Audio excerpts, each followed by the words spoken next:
What are cognitive distortions and how can we learn to challenge them? Welcome back to another thought-provoking Thursday video where we explore distinct topics through the lens of psychology and human behavior.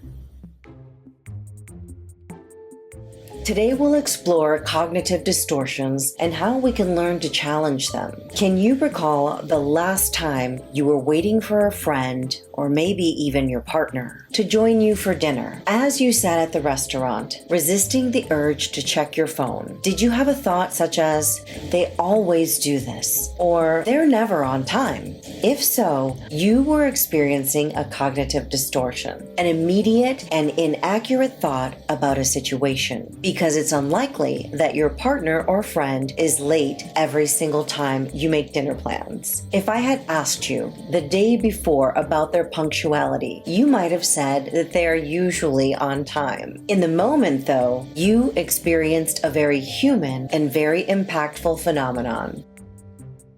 Cognitive distortions are unrealistic, irrational, and automatic thoughts. Sometimes we can catch a cognitive distortion as it's happening, or we can recognize it in hindsight. Yet often we carry on with our lives without recognizing the inaccuracy of the thought. The more that we perceive these thoughts as truthful, the more difficult our lives are likely to be, as these distortions make us see the world as a more negative or dangerous place than it really is. So let's look at the causes of cognitive distortions. The idea of cognitive distortions took its current form with the creation of cognitive therapy, coming from a considerable inheritance of philosophical traditions that have tried to understand how thinking and feeling interact. Cognitive therapy tells us that thoughts, feelings, and behaviors are interrelated. Experiencing a certain emotion, for example, can lead us to a thought that would not have been prompted by a different emotion. While we can change our thoughts to change our emotions, it is natural and automatic for us to think after we feel. Our emotions are generated by older and more primitive parts of the brain than the more cognitive-oriented brain regions. And these older parts evolved not to be logical, but to keep us alive.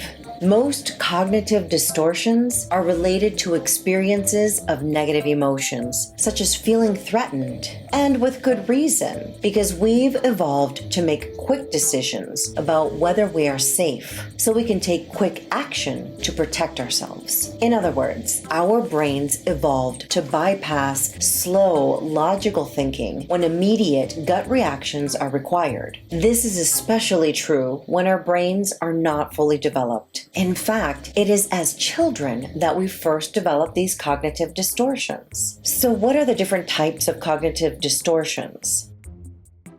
Here are some types of thinking errors. Let's see how many of these you can recognize from your own thinking. All or nothing thoughts, sometimes called black and white thinking, categorize the world into absolutes, leaving out the possibility of any gray area.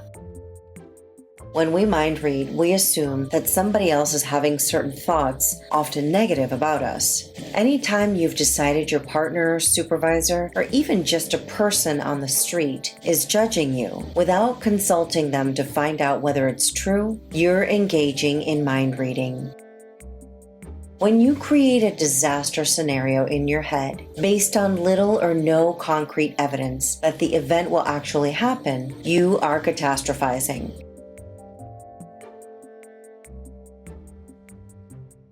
We engage in emotional reasoning when our thoughts are driven by our emotions, not objective facts. When you classify yourself as a categorically bad or unworthy person because of one event that happened, you are engaging in labeling. Cognitive distortions can be driven by focusing only on negative information and ignoring or devaluing positive information. Similar to catastrophizing, overgeneralizing means expecting more bad things to happen because one negative event has occurred. The act of blaming yourself for events that you are not fully responsible for is called personalization. Thoughts based on the idea that the world should or should not be a certain way are cognitive distortions as well. When you dismiss positive things that are happening, you're distorting the way things are. If you've identified a thought that you think might be a cognitive distortion, ask yourself some of these questions.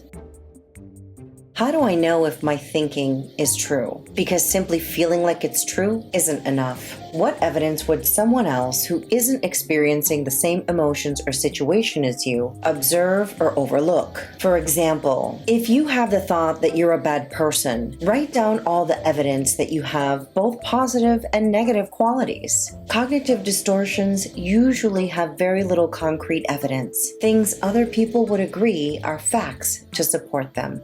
Another question you can ask yourself is, what other explanation might there be? Would you feel this way if you were experiencing a different emotion? And how much of this situation is truly in your control? And what's your evidence of that? In addition, asking yourself, what's the worst that could happen? And how likely is it to actually happen? And if it did happen, how would you deal with it? Ultimately, the goal is to recognize that the thought is a distortion in some way, and then come up with a different coping thought that successfully challenges the cognitive distortion. So, to sum it up, cognitive distortions are an inevitable part of our daily lives, and they're often thoughts with a history going back years. Each of us can catch some of these thoughts and expose their distorted natures. And now you know some useful tools for doing that. If you enjoyed this video, remember to hit the like button, subscribe to the channel, and share this video with your friends. My name is Anutsa Bellissimo. I'm a personal development coach and consultant with over 2 decades of experience, and I'm the creator of Breaking the Anger Habit at the Stress and Anger Management Institute. Remember to share your thought-provoking feedback in the comments section below. And if you have any questions or topics that you'd like me to cover in future videos, please let me know. Until next time.